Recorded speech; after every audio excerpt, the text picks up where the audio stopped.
Corona virus के चलते दशहरे के दिन रावण दहन और रामलीला के सजीव मंचन पर भी प्रभाव पड़ा है। राजधानी लखनऊ की ऐशबाग रामलीला की प्रसिद्धि दूर दूर तक है।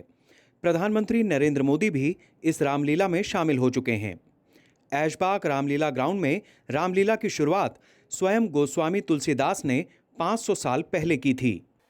देखिए, ये जहाँ जिस स्थल पर है ऐशबाग रामलीला, ये तपो स्थली रही है हमारे साधु महात्माओं की।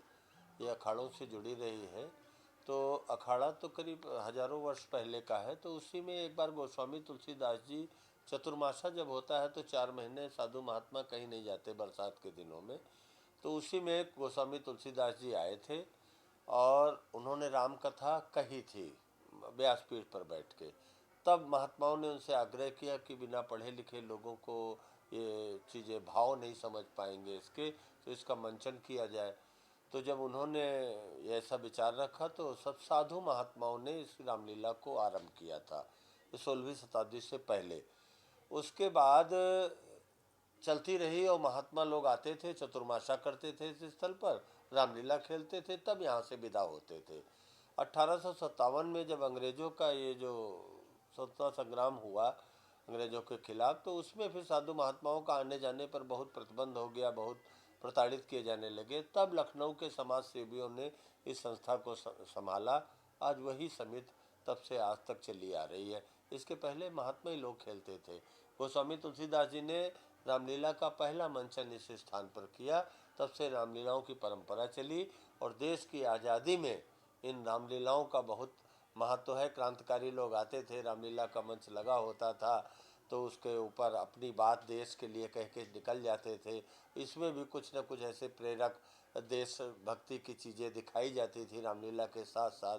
तो देश को आज़ाद कराने में भी इन रामलीलाओं का, इन मंचों का, नौटंकी के मंचों का, भगत विधा का, इनका सबका बड़ा योगदान रहा। वो अंग्रेज़ लोग समझ नहीं पाते थे कि हम लोग क्या कह रहे हैं और उसी में हम लोग अपनी बातें कह लेते थे और उससे लोगों में जन जागरण हुआ और हमारे देश को आज़ादी भी मिली और रामलीला के मंचन को एक गति मिली। आदित्य जी, जब और जो पुनरुद्धार है उसमें कितना फर्क आया है?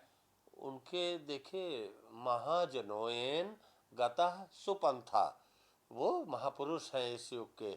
जिस तरह से उन्होंने, आप उनके आगमन के बाद का परिवर्तन मैं बताता हूँ। वो आए, इतनी तेज आंधी आई, पानी आया और सारा मंच गिर गया। और गिर गया तो हम लोगों उनको ये खबर थी क्योंकि एसपीजी यहाँ आ चुकी थी, लेकिन तब यहाँ सरकार नहीं थी उनकी। तो लेकिन उसके बाद से जब सरकार बनी, आज ये प्रगति है कि मुझे पक्का मंच, तुलसी रंगमंच यहाँ मिल रहा है। हमारा प्रेक्षागृह जिस हाल का हम उपयोग नहीं कर पाते थे, वो प्रेक्षागृह तैयार हो रहा है। तो हमारी यहाँ की जो कला संस्कृत है, अवध की कला संस्कृत है, उसको कितना बढ़ावा मिला उनके आगमन के बाद।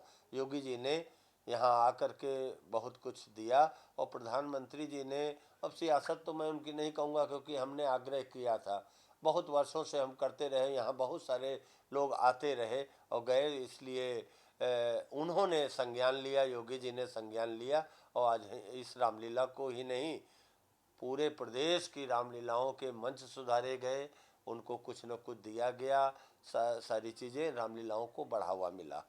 जी, ये भी आपसे देखिए, इसमें पीढ़ी दर पीढ़ी लोग कला का काम करते रहे और ये सब घरों के बच्चे होते हैं। हर बच्चे में कोई ना कोई टैलेंट होता है, कला होती है।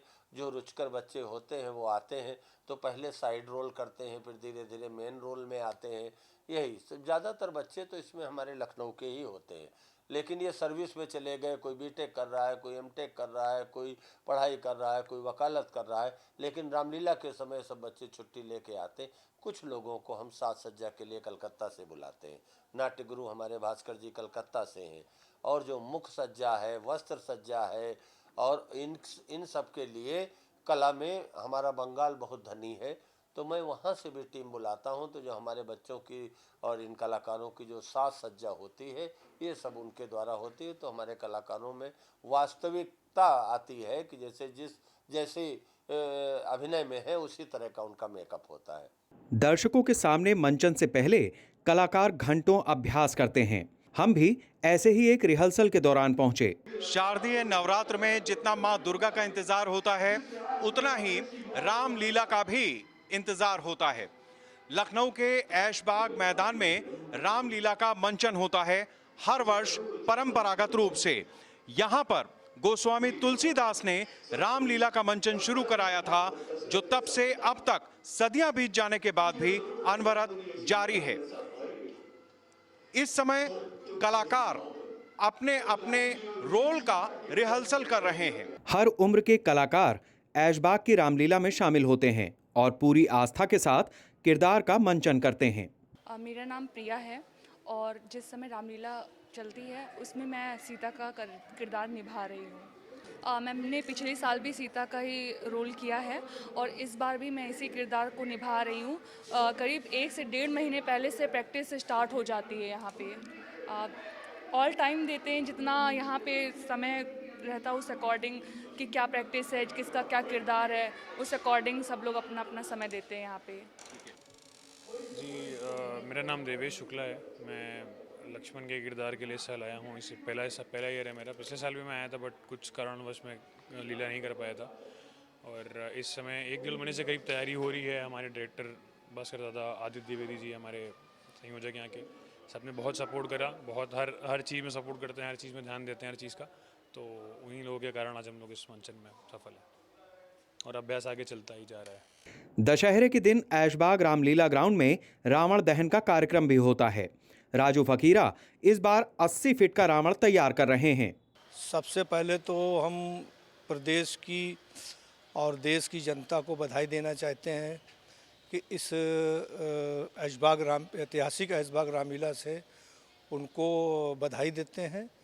और इस कोरोना काल में भी इस रामलीला ने अपनी परंपरा को जीवित रखा है।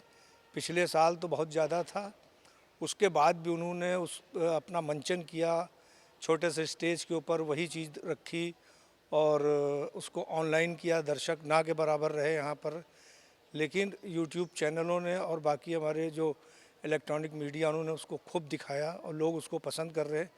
इस बार भी उसी तरह से सेम बिल्कुल जो मंचन हो रहा है, सेम वैसे ही मंचन चल रहा है। सारे लोग ऑनलाइन आ रहे हैं, देख रहे हैं उसको। और पुतला भी इस बार भी एक ही बन रहा है, क्योंकि जिस तरह से महामारी फैली हुई थी उस तरह से किसी के मन में इतनी उल्लास नहीं है। लेकिन अब ये एक परंपरा है, चली आ रही है सदियों से भगवान राम के लिए, तो उसमें नहीं 100% तो 75% 80% लोग तो अपना आस्था रखे हैं। और ये उन्हीं का वो है कि जो इस समय देश के अंदर इस तरह की महामारी को कंट्रोल किया जा सका। इसकी हाइट पिछले साल से इस बार कुछ ज़्यादा होगी। पिछले साल हमने 70 फीट बनाया था। आपकी कोशिश में है कि हम थोड़ा और ऊंचा करें इसको। बनाने के लिए देखिए, सबसे पहले तो आता है बांस। इस बार बंदी के चक्कर से, लॉकडाउन के चक्कर से मंडियों में बांस नहीं मिला। बहुत मुसीबत से, बड़ी मुश्किलों से ढूंढ ढांड के कहीं से बांस आया है, तो इसीलिए थोड़ा सा लेट काम भी शुरू हुआ है। उसके बाद बांधने के लिए आता है, बांधने वाला भी एक आता है, बाहर से मिलता है हमको। उसमें भी थोड़ी दिक्कत आई, लेकिन ये है कि मैनेज किया उसको किसी तरह से। काम तो करना ही है। और फिर लगता है इस पे पेपर लगता है, अबरी कागज़ लगता है, सजावट होती है। फिर हमारे आतिशबाज आते हैं उसको सजाने के लिए अपनी आतिशबाजी से इसको। तो इन सब चीज़ों से मिलो के मतलब करीब हमारे साथ साथ बहुत से लोगों की मतलब जीविका जुड़ी हुई है। अब जैसे बांस कहीं से लाते हैं तो अब पूरी ठेकी होती थी, आज उनके यहाँ सन्नाटा पड़ा हुआ है। पेपर इतना होता था कि इस समय ढूंढना पड़ रहा है, क्योंकि भाई प्रेस चली नहीं, प्रेस जो था वो सब ख़त्म हो गया। कलर पेपर का भी यही है कि जिस दुकान पर जाओ है ही नहीं, हमें जो पसंद है वो है ही नहीं। तो इसलिए करीब बहुत से लोगों की जीविका हम लोगों से जुड़ी हुई थी हमारे काम से। तमाम टेंट यहाँ लगता था, पूरा 4-4 5-5 टेंट वाले आते थे यहाँ पर। तो कहीं ना कहीं तो थोड़ा सा तो असर है, लेकिन फिर भी सब कुछ मिला के बहुत ही अच्छा ही प्रोग्राम चल रहा है इस समय। अब आप समझ लीजिए कि इस समय कम से कम अगर हम 20 फीट का एक पुतला बनाएंगे तो कम से कम 30-35 हज़ार रुपये की लागत आ रही है। पर 5वीं पीढ़ी है और इस रामलीला में कभी कोई पारिश्रमिक तय नहीं हुआ है कि हम इतना लेंगे और इससे कम नहीं लेंगे और हम करेंगे नहीं। इस बार भी हमारा इच्छा मतलब अंदर से नहीं हो रही थी करने के लिए, थोड़ा घर में कुछ इस तरह की कैजुअल्टी हुई लगातार कोरोना से, तो लेकिन फिर भी उनका फ़ोन आया, उन्होंने कहा हमें याद है तारीख, आप हमें फ़ोन करो ना करो, हम काम करेंगे आके आपका। तो कोई प्राथमिक तय नहीं है कि नहीं हमको साहब इतना ही रुपया चाहिए तब तो हम करेंगे, नहीं तो हम नहीं करेंगे, आप दूसरा देख लो। ऐसा कुछ नहीं, एक परिवार की तरह से एक रामलीला है ये, और चाहे वो छोटा सा आदमी हो चाहे वो बहुत बड़ा आदमी हो, परिवार की तरह यहाँ पर उसका सब सम्मान किया जाता है, उसको सब कुछ उसी तरह से दिया जाता है। कोई प्राथमिक नीति है कि नहीं हम इतना ही लेंगे, और ना भी दें तो हमें इसका वो नहीं है भाई, जहाँ इतना भाई भगवान राम का दिया हुआ हर चीज़ है ही है, दे रहे हैं वो किसी न किसी रूप में। कोरोना संक्रमण काल में रामलीला आयोजन समितियों की ओर से ऑनलाइन प्रसारण भी किया जाता है। ऐशबाग रामलीला भी इसी में से एक है। त्रेता युग में प्रभु श्री रामचंद्र ने रावण का वध किया और असत्य पर सत्य की जीत, अधर्म पर धर्म की जीत को स्थापित किया। ये युग कलयुग है। कोरोना वायरस के रूप में अदृश्य राक्षसी शक्तियां आम जनजीवन को प्रभावित कर रही हैं। रामलीला का मंचन भी इससे अछूता नहीं रहा, लेकिन परंपराएं हमेशा जिंदा रहती हैं और लखनऊ की ऐशबाग रामलीला इसी परंपरा को लगातार आगे बढ़ाती आ रही है। ये रावण का पुतला एक बार फिर तैयार हो रहा है। इस बार भी अधर्म पर धर्म की जीत होगी, असत्य पर सत्य की जीत होगी और दुनिया को ये संदेश जाएगा कि कोई कितनी भी साजिशें कर ले, लेकिन हुई है वही जो राम रचि राखा।